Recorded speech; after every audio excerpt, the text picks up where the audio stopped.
welcome back to my channel. In this video I'm doing something a little bit unusual. I am doing a piece of fan art for the 2001 film by Wes Anderson. And if you've seen my last post, this is going to look very familiar. I am practicing doing commissions for my Etsy shop. So I've already done this drawing as a painting in a previous video, and I can link to that. But this is the drawn version of it, and this is another thing that I would be offering as a commission option in my Etsy shop. But enough about that. In this one, I wanted to talk a little bit about how I am putting this together. I, of course, started with my sketch with my Kohlrace pencils. I love those for sketching. I use them all the time. And I did that on normal copy paper, and then I transferred it over to a sheet of Bristol using my Prismacolor fine liner in the size 0.08. And then I'm also using a Zig Clean Color F marker by Kuretake. And it has two tips. It's a 0.5 and a 1.2 millimeter. And then I'm also going to be using a Pentel Arts water-based color brush pen to do some brush strokes. And I use it to outline at the very end of the video the actual letters.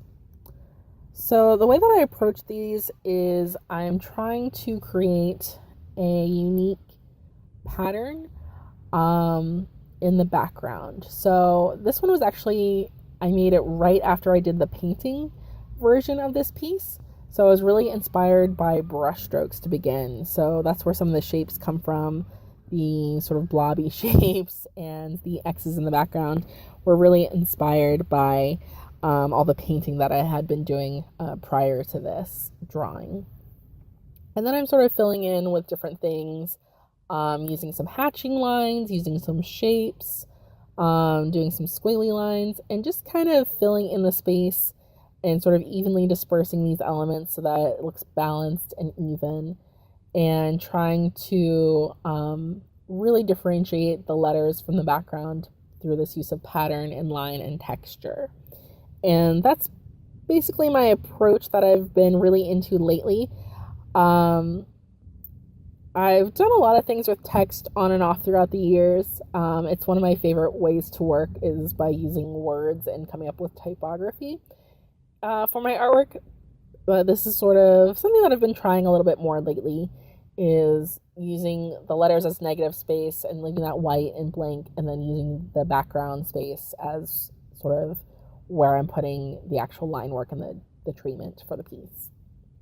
So I really, really enjoy this process, and it's so much fun just to kind of doodle and to sort of like playing a game with yourself. It's like, ooh, okay, if I do this pattern here, how can I balance that over here?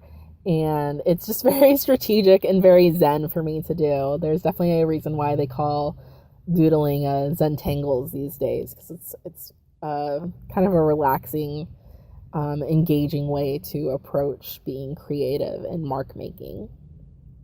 But yeah, what else can I say about this piece? I really enjoyed making it, and I really enjoyed reflecting back on the movie that inspired this.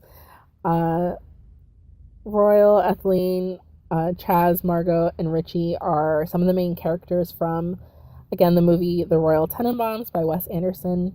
It was one of the first Wes Anderson films that I ever saw, so I was really fell in love with it. It was just so special and so different from anything that I had seen at that point. And I really love big families. Like, I grew up with an older brother, but we were not super close growing up, and we were kind of apart in ages. So I always wanted more siblings around. So kind of watching this movie, as dysfunctional as they were and as unhappy as they were sometimes in the movie, I really loved the idea of living in this quirky house with a bunch of family members kind of running around and living their lives together. It's just really enchanting to me. So I got to kind of relive some of my favorite parts of the movie as I was remembering it and meditating on working on this piece. So that was pretty fun too, besides just the drawing part. So yeah, if you are still listening and still watching, I definitely appreciate you sticking around. Thank you so, so much. If you like this video, please give it a thumbs up. And then you can also subscribe to my channel if you want to see more of my work. I post every Monday and Friday, so there's plenty of videos to come. And yeah, if you're interested in a commissioned piece that's going to be in this style, feel free to check out my Etsy shop. But more importantly, what I would love, love, love for you to do is to leave me a comment. I'm really curious if you did have a painting like this, or a drawing like this rather, what names would you get? Would you choose characters? Would you choose people from your real life? What would be meaningful for you to have in a piece of artwork? I'm just really curious as to what people's answers would be and what their creativity is on that question. So let's have a chat. I'd really love to talk to you. Thanks again for watching, and be cute, be kind, love Bandit.